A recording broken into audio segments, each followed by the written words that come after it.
بسم اللہ الرحمن الرحیم نحمدہ ونصلی ونسلم علی رسولہ الکریم وعلی آلہ وصحبہ واہل بیتہ اجمعین اما بعد۔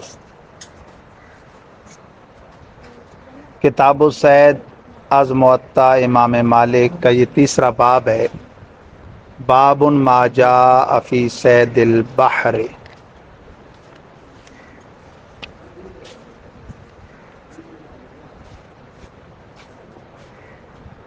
دریائی شکار کا بیان۔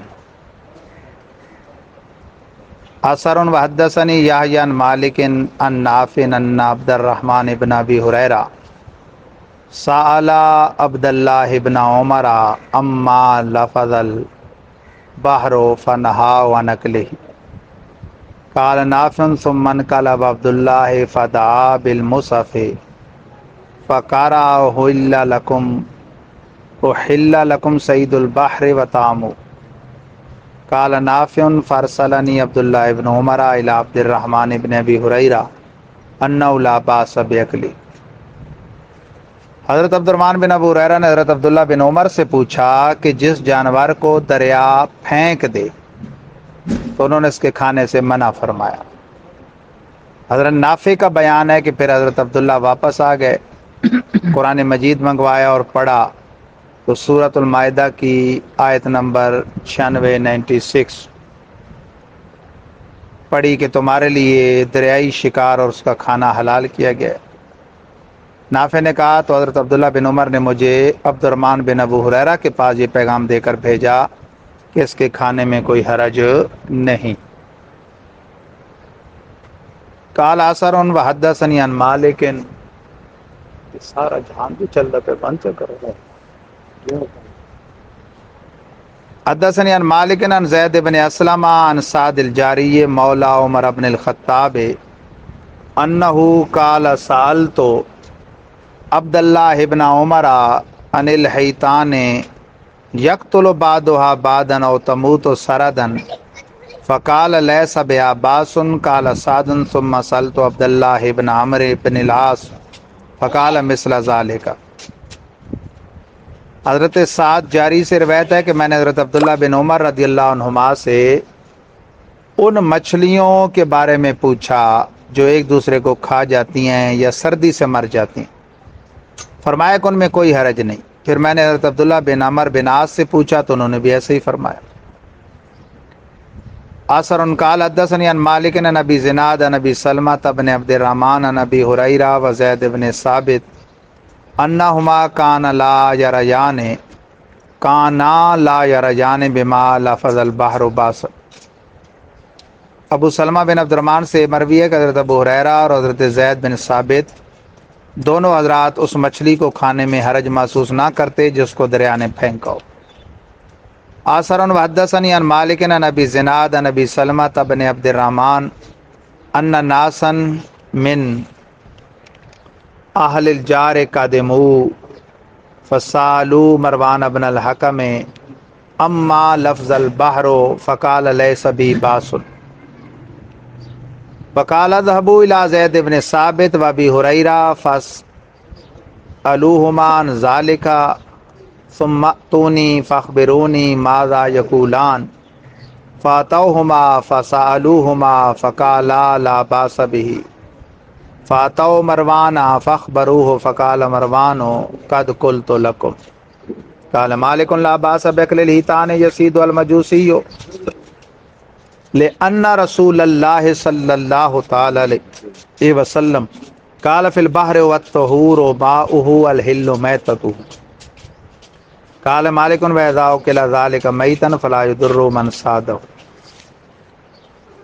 ابو سلمہ بن عبد الرحمن سے مروی ہے کہ جار کے کچھ باشندے آئے اور انہوں نے مروان بن حکم سے دریا کے پھینکے ہوئے شکار کے بارے میں پوچھا، فرمایا کہ اس میں کوئی حرج نہیں، اور کہا کہ تم حضرت زید بن ثابت اور حضرت ابو ہریرہ کی خدمت میں جاؤ اور ان دونوں سے اس بارے میں پوچھو، پھر مجھے بھی آ کر بتانا کہ ان دونوں حضرات نے کیا فرمایا۔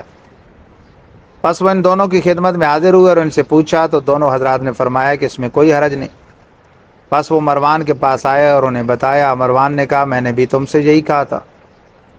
لیکن مروان گورنر تھا, ظالم تھا, تو اس کی بات پر اتنا اعتبار نہیں کیا ان حضرات نے. 2 جلیل القدر صحابہ سے جا کے فتویٰ لیا تو پھر مانا.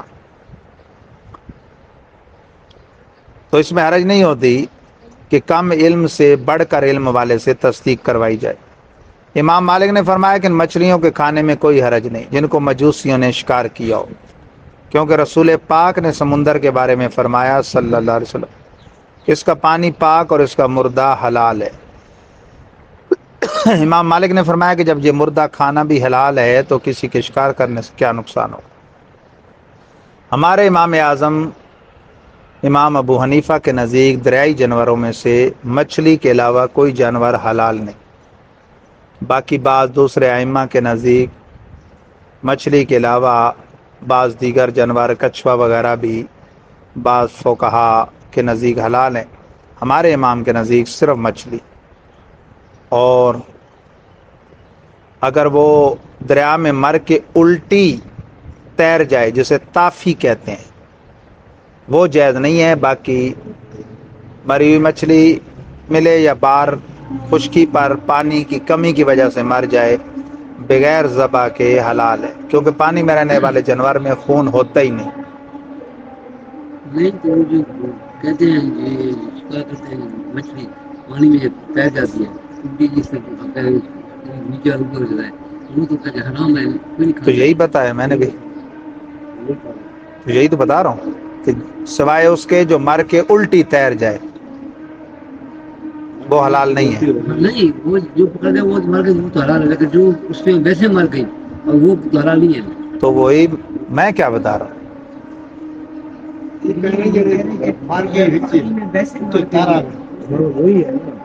ویسے مر گئی ہے الٹی تیر جائے تو وہ حلال نہیں ہے, اور مر جائے پکڑی یا باہر نکل کے مر گئی دونوں حلال ہے.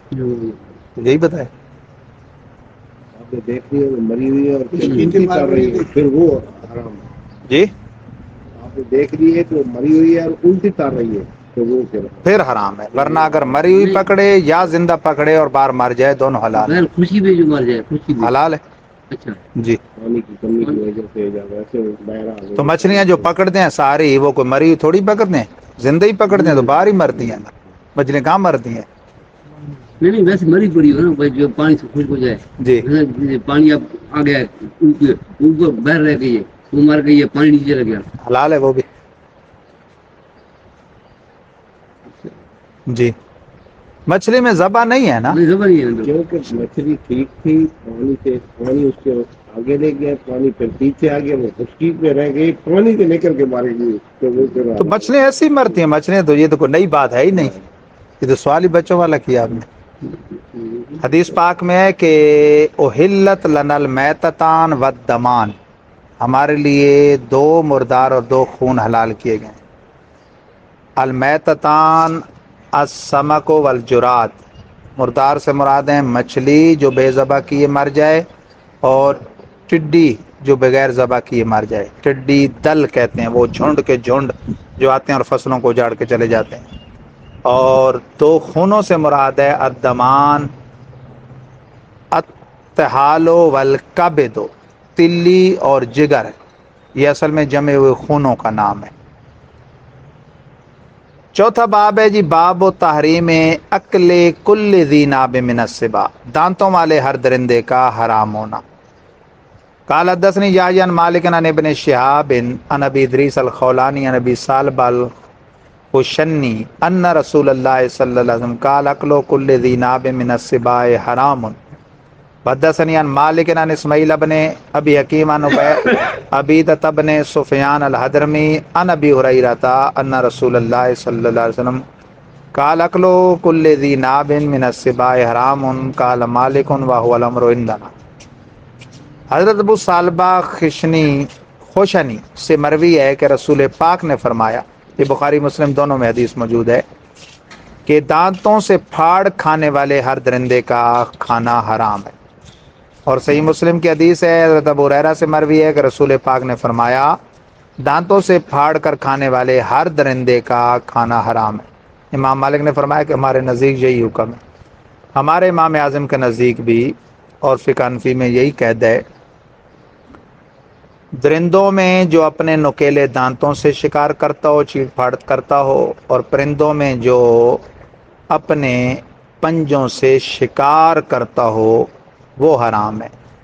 چند چیزیں اور ہیں جو ایسا نہیں کرتی، شریعت کی نص ان پر حرام ہونے کی الگ موجود ہے، وہ اس وجہ سے حرام ہے۔ مثلا گدھا اپنے نکیلے دانتوں سے شکار نہیں کرتا، لیکن اس کی حرمت الگ سے حدیثوں میں موجود ہے۔ یہ ایک اکثری قید ہے، اکثری، کلی نہیں ہے۔ کلی قیدہ وہ ہوتا ہے کہ فرد فرد پر وہ منطبق ہو، اکثری قیدہ یہی ہے کہ درندوں میں زیناب، زیناب کہتے ہیں وہ نکیلے دانتوں والا، اور پرندوں میں ذی مخلب، ذی مخلب کہتے ہیں نکیلے پنجوں والا، جو اس سے شکار کرے۔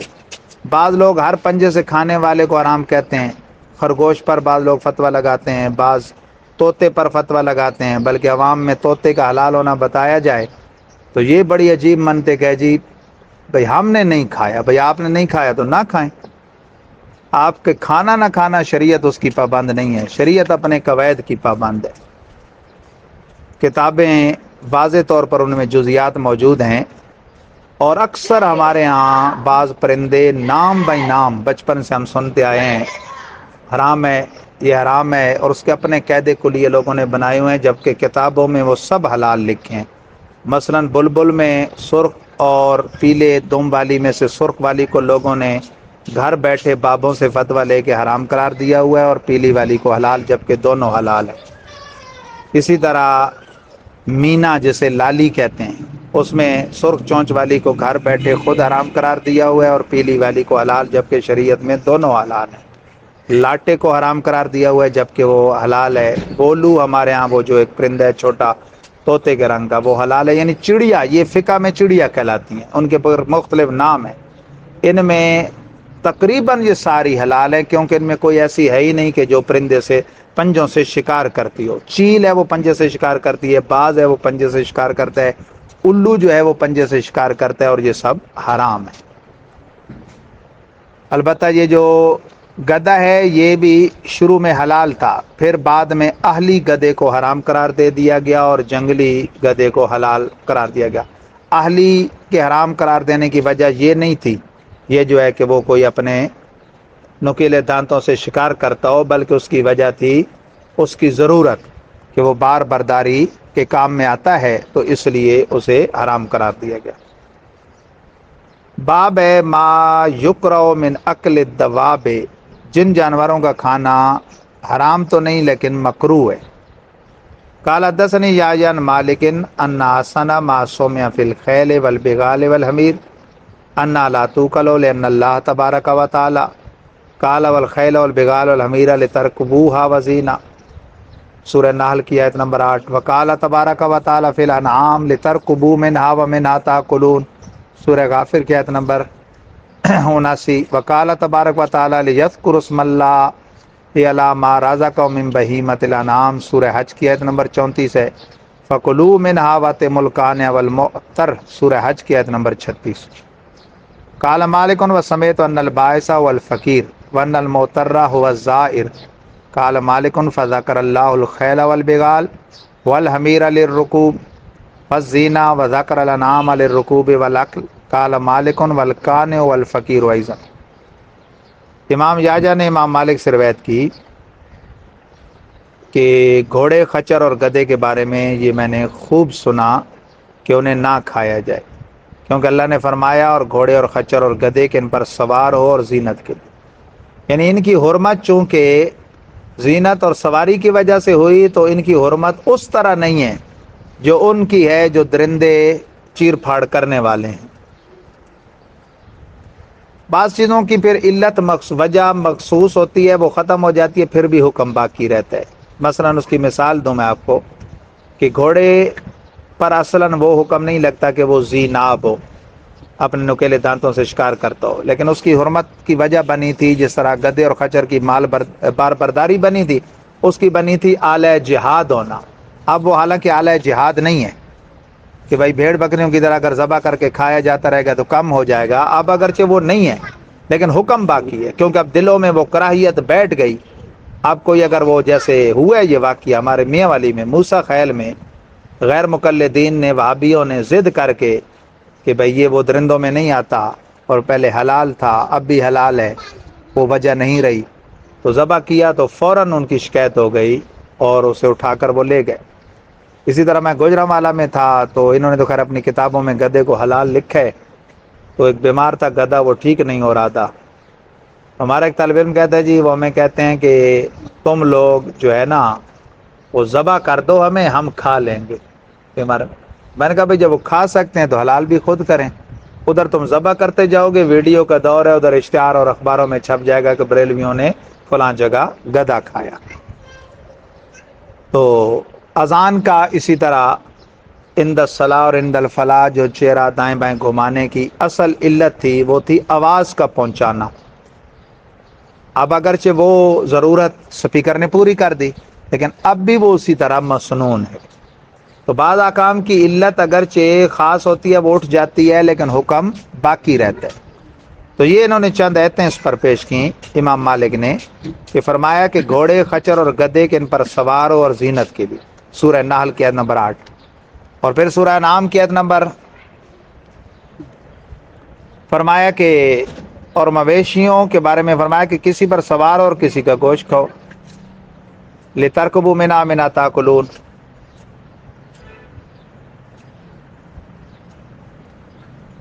اور اللہ نے یہ بھی فرمایا کہ اللہ کا نام لیں اس کے دیے ہوئے بے زبان چوپایوں پر، نیز فرمایا تو ان میں سے خود کھاؤ اور صبر سے بیٹھنے والے اور بھیک مانگنے والے کو کھلاؤ۔ امام مالک نے البائس کا معنی فقیر کیا اور معتر کا بھیک مانگنے والا، یعنی جو عادی نہ ہو۔ امام مالک نے فرمایا کہ یہاں اللہ تعالیٰ نے گھوڑے خچر اور گدھے کو سواری اور زینت کے لیے بنایا ہے اور دوسرے چوپایوں کو سواری اور کھانے کے لیے، یعنی ان کی سواری تو اور بھی ہیں لیکن وہ کھانے کے لیے بھی ہیں، بیل وغیرہ یہ سواری اور زینت کے لیے، ان پر لوگ یعنی فخر بھی کرتے تھے ایک دوسرے پر، یہ ان کی سمجھو گاڑیاں تھیں اس زمانے کی۔ امام مالک نے فرمایا کہ الکانے بھی فقیر کو کہتے ہیں۔ کھال کا بیان، چمڑے کا، مردار کی کھال اور چمڑے کا۔ باب ما جاء فی جلود المیتہ، قال حدثني يحيى عن مالك عن ابن شهاب عن عبيد الله بن عبد الله بن عتبة بن مسعود عن عبد الله بن عباس انه قال مر رسول الله صلى الله عليه وسلم بشاة میتة كان آتاها مولى لميمونة زوج النبي صلى الله عليه وسلم فقال فلا انتفعتم بجلدها فقالوا يا رسول الله انها میتة فقال رسول الله صلى الله عليه وسلم انما حرم اکلها یا انما حرم اکلها۔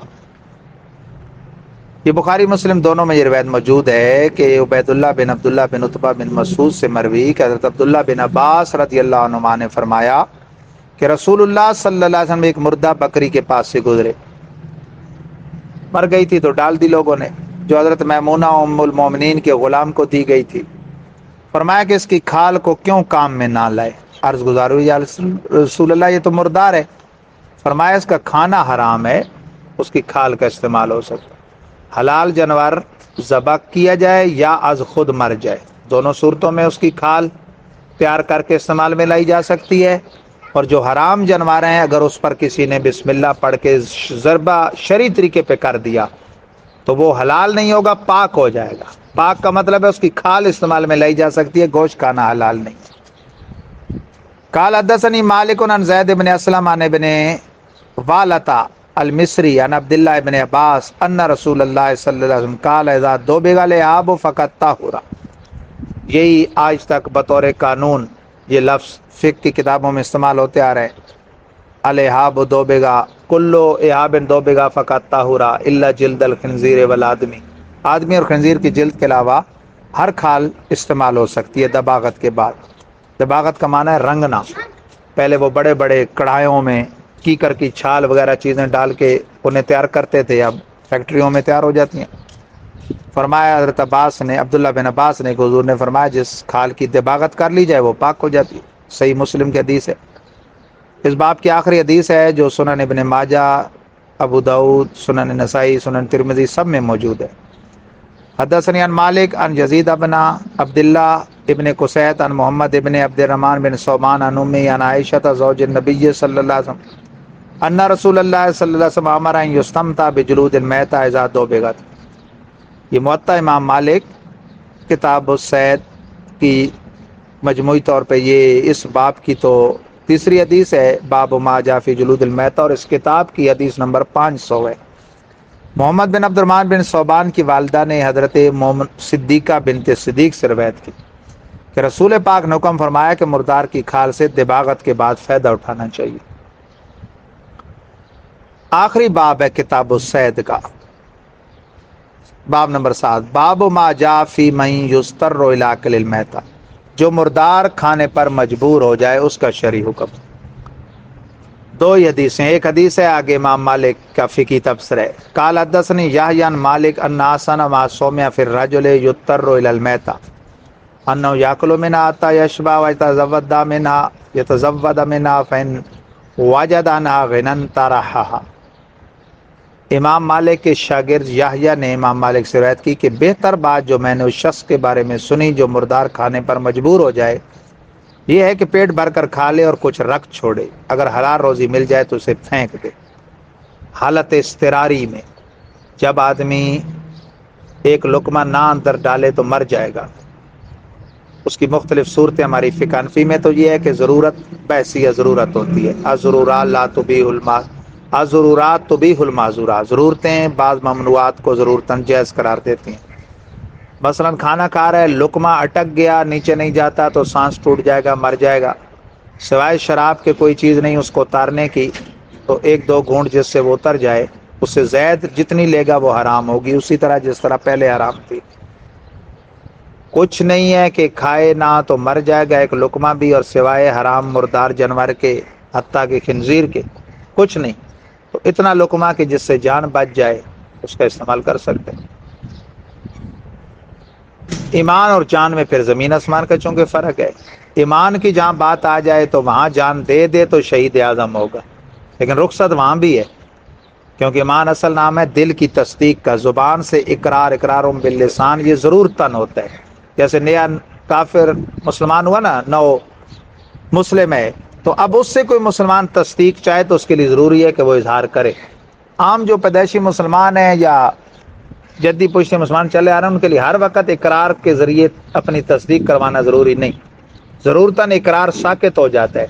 مثلا کسی نے تلوار سونتی یا گن پوائنٹ پہ اس کو رکھا اور اسے غالب گمان ہے کہ جیسا کہہ رہے ویسا کر ڈالے گا، کل میں کوبر بکوبر نہ اڑا دوں گا.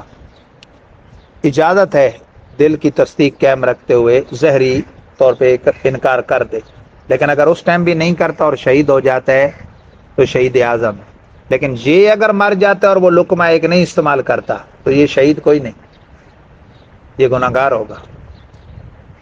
امام مالک اس پر بڑا تبصرہ کرتے ہیں جس کا خلاصہ یہ ہے، سئل مالک عن الرجل یضطر الی المیتہ، امام مالک سے پوچھا گیا جو مردار کھانے پر مجبور ہو جائے اگر اسے کسی کے پھل کھیتی یا بکری ملے تو مردار کی جگہ انہیں کھا لے یا نہیں.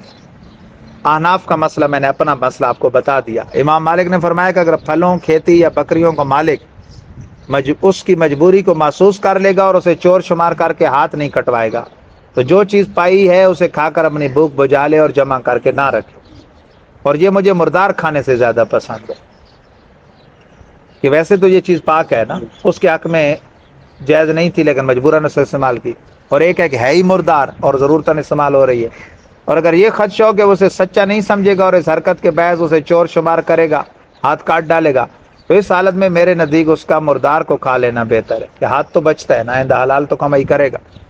اور اس وجہ سے اس کے لیے مردار کھانے کی گنجائش ہے، کیونکہ مجھے ڈر ہے کہ جو مردار کھانے پر مجبور نہیں ہوگا اسے بھی لوگوں کے مال، کھیتیاں اور پھل کھانے کی اجازت مل جائے گی حالانکہ انہیں کوئی مجبوری نہ ہوگی. یعنی پھر لوگ ویسے مجبوری کا بہانہ بنا کے وہ حلال چیزوں میں جو لوگ ویسے حلال تھیں. امام مالک نے فرمایا قال مالک ھذا حسن و ما سمعت، اس مسئلے اس باب میں جو مجھے حدیثیں پہنچی ان میں یہ بہتر ہے. اب ایک باب انشاءاللہ رہ گیا ہے جس کا ڈائریکٹ قربانی سے تو تعلق نہیں لیکن اس سے اس کا ایک ضمنی تعلق ہے، کتاب العقیقہ، کہ وہ بھی ایک قسم کی قربانی ہے، اگرچہ اس کا وہ حکم نہیں، وہ واجب نہیں. اور دوسری وجہ یہ ہے کہ بعض لوگ اجتماعی قربانی میں اس کے حصے میں لاتے ہیں، تو یہ ساری اس میں انشاءاللہ بحث ہو جائے گی.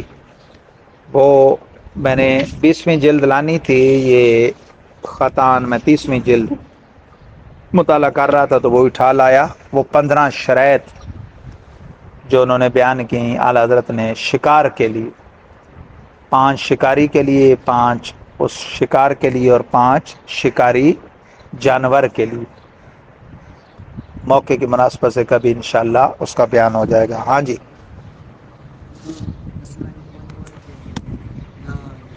شکار کرتا ہے پنجوں سے، اس کے اندر کپا نہیں آتا. جی کپا اس کے اندر نہیں آتا. یہ بات میں جواب بتا گیا ہوں، توجہ نہیں کہ آپ نے، پھر سن لیجئے کہ قاعدہ اکثری یہ ہے کہ درندوں میں وہ جو ذی ناب ہیں، یعنی اپنے نکیلے دانتوں سے شکار کرتے ہیں، اور پرندوں میں جو ذی مخلب ہیں، یعنی اپنے نکیلے پنجوں سے شکار کرتے ہیں، وہ اکثر حرام ہے.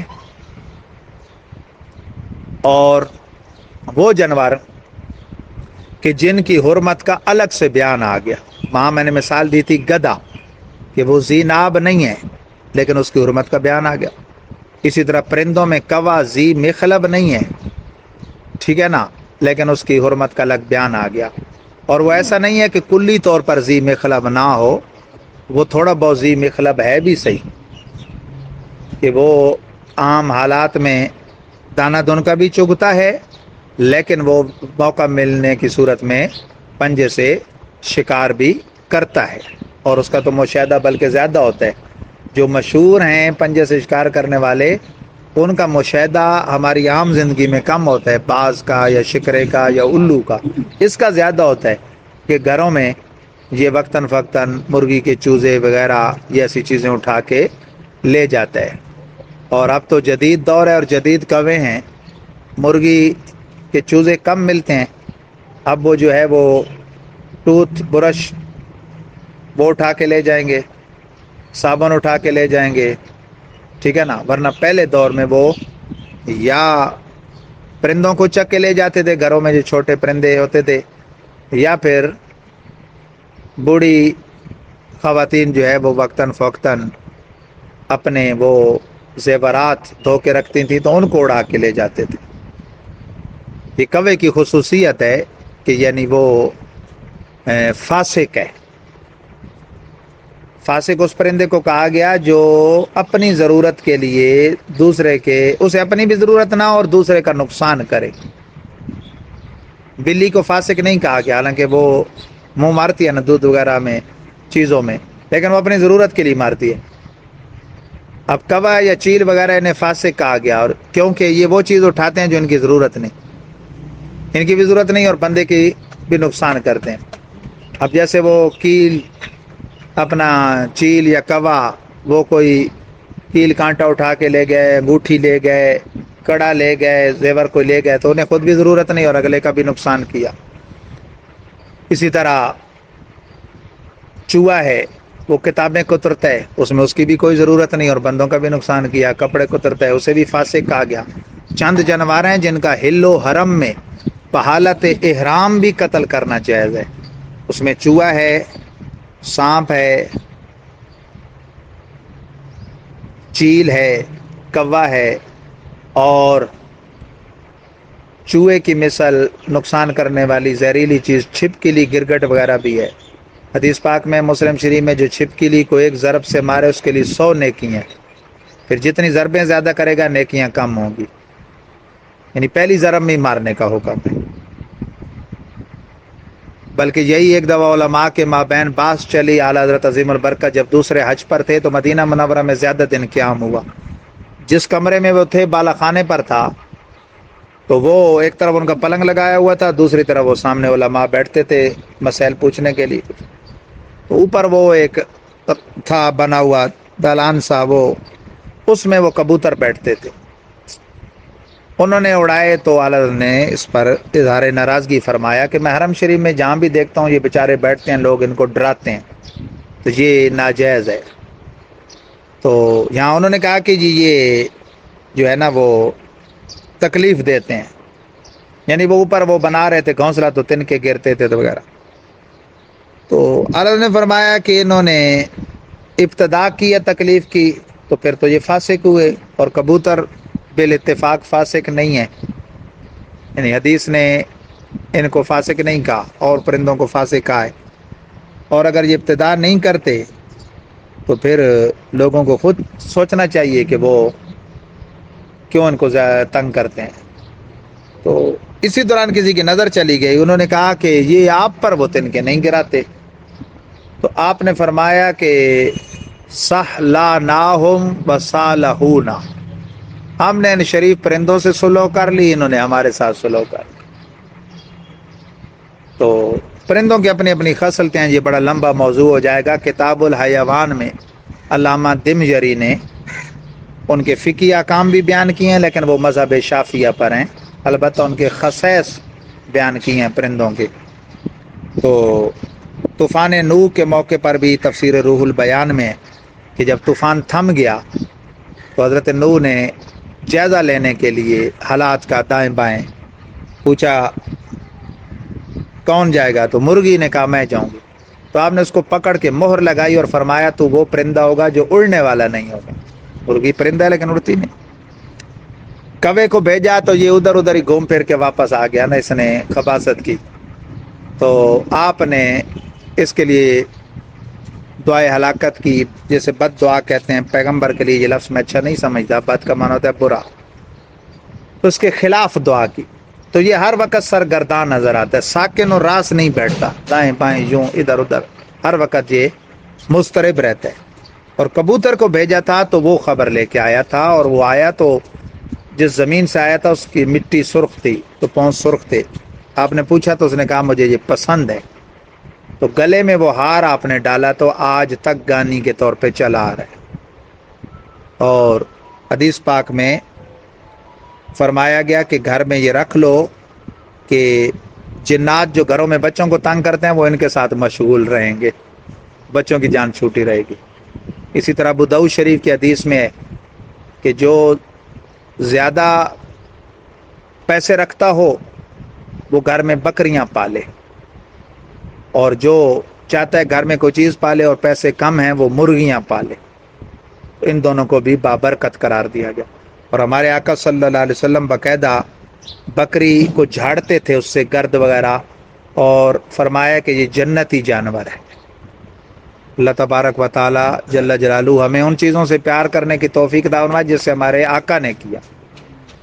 مر مٹنے کا مقام ہے کہ ملک پاکستان جو ریاست مدینہ کے بعد دنیا کے نقشے پر واحد ریاست ہے جو کلمہ اسلام کے نام پر بنائی گئی، اس کا دارالحکومت، کیونکہ خلافت تو رہی نہیں کہ دارالخلافت کہیں. بعض لوگ کہہ دیتے ہیں یہ ان کی جہالت ہے اور خام خواہ کی خوش فہمی ہے. یہ خلافت اسلامیہ نہیں ہے، یہ جبری حکومتیں ہیں. اس کا جو دارالحکومت ہے اسلام آباد، اس میں بکری آپ نہیں رکھ سکتے، کتا رکھ سکتے ہیں، کیونکہ وہ ان کے جو ابے ہیں نا یہود و نصارہ ان کو پسند ہے.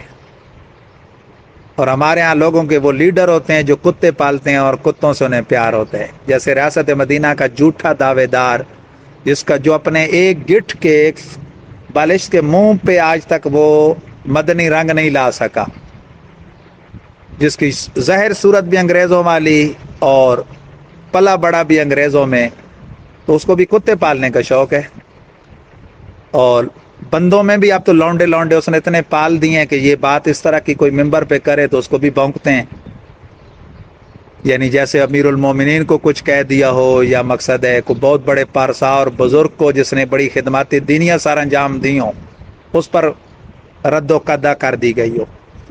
تو اللہ تبارک و تعالی ہمیں پیارے آقا صلی اللہ علیہ وسلم کی نسبتوں سے پیار کرنے کی توفیق عطا فرمائے. کتا تو وہ جانور ہے کہ حدیث شریف میں ہے کہ بخاری شریف میں چند دن جبریل امین نہ آئے تو سرکار کو بڑا قلق ہوا. تو جب وجہ پوچھی تو انہوں نے کہا کہ جس گھر میں کتا اور تصویریں ہوں ہم وہاں نہیں آتے. تو چھوٹا سا ایک پلہ وہ حجرہ صدیقہ بنت صدیق میں کہیں سے آ گیا تھا، وہ برآمد ہوا.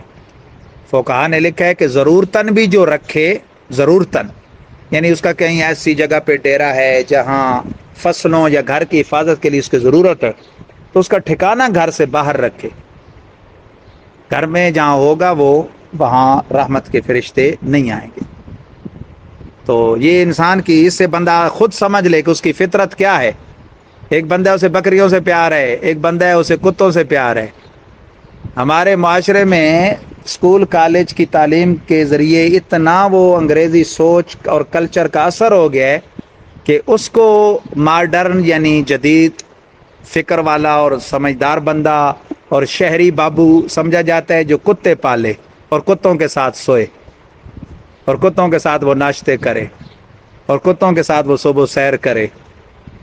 اور اس کو کہ جو جنتی جانور بکری پالے اسے پینڈو اور حقارت کی نظر سے، اور مقصد ہے اسے وہ یعنی غیر مہذب بندہ سمجھا جاتا ہے. جیسے اعلیٰ حضرت عظیم البرکت نے ایک بڑی پیاری بات کی، اسی پہ میں ختم کرتا ہوں. آپ کے زمانے میں جب انگریز کے ایجنٹ لوگوں نے توہین رسالت کا باب کھولا اور اپنی تحریر و تقریر میں رسول پاک کو معاذ اللہ گاؤں کے چودھری کی مانند اور بس اتنا احترام جیسے بڑے بھائی کا ہوتا ہے اور اس طرح کے وہ لوگوں کو ذہن دینا شروع کیا، تو آپ نے بڑی شد و مد سے ان کی جب تردید کی تو ایک موقع پر کسی نے کہا کہ حضرت یہ ذرا ہلکا ہاتھ رکھا کریں، یہ تہذیب کے خلاف لوگ اسے سمجھتے ہیں، یعنی بہت سخت الفاظ مخالفت میں رد کرتے ہوئے بولنا. تو آپ نے فرمایا اگر اس تہذیب سے مراد نیچری تہذیب ہے تو وہ ہمیں منظور نہیں، اور اس رہی اسلامی تہذیب تو وہ جس ہستی نے سکھائی ہے انہوں نے خود یہ فرمایا ہے ایاکم و ایاہم لا یضلونکم ولا یفتنونکم. صحیح مسلم شریف میں حدیث ہے کہ جو بد عقیدہ اور بد مذہب ہے ان کو اپنے سے دور رکھو اور اپنے آپ کو ان سے دور رکھو، کہیں تمہیں گمراہی میں نہ ڈال دیں، کہیں تمہیں فتنے میں نہ ڈال دیں. اللہ تعالی ہم سب کو اسلامی سوچ نصیب فرمائے کہ ساری بات فکر کی ہوتی ہے. والدین کی جیسی فکر ہوتی ہے پھر بچوں کی فکر وہی ہوتی ہے. والدین کی فکر اگر یہ ہوگی کہ جناب وہ جب انگلش کا لفظ کوئی ٹاٹا پاپا اس طرح بولنا شروع کر دے اور والدین خوشی سے پھولے نہ سمائیں تو یہ ان کی حماقت ہے. کیونکہ پاکستان ویسے ہی ان چند بد نصیب ملکوں میں سے ہے جس نے ترقی کی راہ چلنے کے لیے اپنی قومی زبان کو تعلیماً ترک کیا ہے اور دن بدن جو ہے وہ ذلت اور پستی کے گڑھے میں گرے. ایسی بھی کوئی بدبخت قوم ہوتی ہے کہ جو حصول علم کے لیے اپنی قومی زبان کو ترک کر دے. جتنی کھپت وہ غیر کی زبان سیکھنے کے لیے بچے کرتے ہیں اتنی دیر میں وہ جو مختلف سبجیکٹ اور فنون ہوتے ہیں وہ اپنی قومی زبان میں سیکھ جاتے کہ پہلے وہ زبان سیکھنے کے درپے ہوتے ہیں پھر وہ فن انہیں سیکھنا پڑتا ہے. تو فن سیکھتے نا، جس فن کی وہ کتاب تھی، مقصد فزکس کی تھی، کیمسٹری کی تھی، بایو میتھ جس کی بھی تھی، جغرافیہ کی ہے، مطالعہ پاکستان ہے، جو بھی تو ہوتی اردو میں، وہ اسے فن سیکھتے. انہیں پہلے زبان میں مغز ماری کرنی پڑتی. اور کلمہ بڑے بڑوں سے سن لو. میں دعوے سے کہتا ہوں یہ کئی دفعہ یہ درد دل جمعوں میں مختلف موقعوں پہ بیان کر چکا ہوں. آج یہ مسئلوں میں پتہ نہیں کیسے یہ مسئلہ آ گیا. 40 سال سے جو نماز پڑھ رہے ہیں نا، جنہوں نے باقاعدہ کسی مدرسے میں کوئی کورس نہیں کیا، بڑے مجمع میں کھڑا کریں، منہ مانگا انعام پہلے میرے اوپر رکھ دیں. ایسے نمازی جو 40 سال سے نماز پڑھ رہے ہیں، 50 سال سے، 60 سال سے، لیکن باقاعدہ کسی مدرسے میں نہیں پڑھے، بس ماں باپ کو دیکھ کے سیکھی یا ایسے ہی دیکھا دیکھی. تکبیر تحریمہ سے یوم یقوم الحساب السلام تک درست تلفظ کے ساتھ نماز سنا دیں. جج کسی اور کو مقرر کریں، کیونکہ میرے اوپر تو انعام رکھا ہوگا نا، کہیں گے اس نے تو فیل کرنا ہی کرنا ہے. انہیں کوئی صاحب علم پاس کر دے، لاکھوں کا مجمع ہو، ایک کو بھی پاس کر دے، اس کا جو جرمانہ میرے اوپر رکھنا ہے رکھنا ہے. کیوں؟ کوئی چیز سیکھے بغیر نہیں آتی. ٹوئنکل ٹوئنکل لٹل سٹار اگر سیکھے بغیر نہیں آتا تو نماز بھی نہیں آتی. بڑے سٹائل سے کہتے ہیں جی ہم نے سیکھی ہوئی، گھر میں سیکھی ہے. جی کس سے سیکھی ہے؟ اس سے جس کو خود درست پڑھنی نہیں آتی تھی. بیٹی نے ماں سے، بیٹے نے باپ سے. جس نے خود کسی سے سیکھی نہیں تھی اس نے کس سے سیکھی؟ جس نے سیکھی نہیں تھی. تو دین کا ضروری علم یہ فرض عین ہے. 100 سال بھی کوئی نمازیں پڑھے وہ گناہ اس کے سر پہ رہے گا، ضروری علم دین نہ سیکھنے کا. صاحب نصاب زکوٰۃ کے مسئلے نہیں سیکھے گا، سو رہا ہے تو بھی گناہ گار ہے. حالانکہ سونے کی صورت میں آدمی گناہ نہیں کرتا. صاحب استطاعت حج کے مسائل نہیں سیکھے گا، سو رہا ہے تب بھی گناہ گار ہے.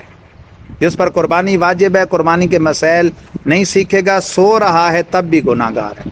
ہر عاقل بالغ پر اور کوئی چیز فرض ہو نہ ہو، مالدار ہو نہ ہو، زکوٰۃ ہے، حج ہے، نہیں، نماز تو فرض ہوتی ہے نا، جب تک اس کے شرائط نہ سیکھ لے، فرائض نہ سیکھ لے، واجبات نہ سیکھ لے، وہ چیزیں جن سے نماز ٹوٹ جاتی ہے، مفسدات صلاۃ، وہ چیزیں جن کی وجہ سے سجدہ ساو لازم آتا ہے، یہ چیزیں سیکھ نہ لے، قدم قدم پہ حلال روزی کمانے جا رہا ہے، یہ گناہ اس کے ساتھ جا رہا ہے، سو رہا ہے، یہ گناہ اس کے ساتھ جا رہا ہے، کھانا کھا رہا ہے، یہ گناہ اس کے سر پہ لٹکا کھڑے۔ اللہ تبارک و تعالی ہم سب کو جیتے جی خود بھی فرض علوم سیکھنے اور اپنے بچوں کو بھی سکھانے کی توفیق عطا فرمائے۔ وآخر دعوانا الحمدللہ، جزا اللہ عنا سیدنا و مولانا محمد صلی اللہ علیہ وسلم۔ اللہم انا علی ذکرک و شکرک و حسن عبادتک، صلی اللہ تعالی علی حبیبی سیدنا و مولانا محمد و آلہ و صحبہ اجمعین۔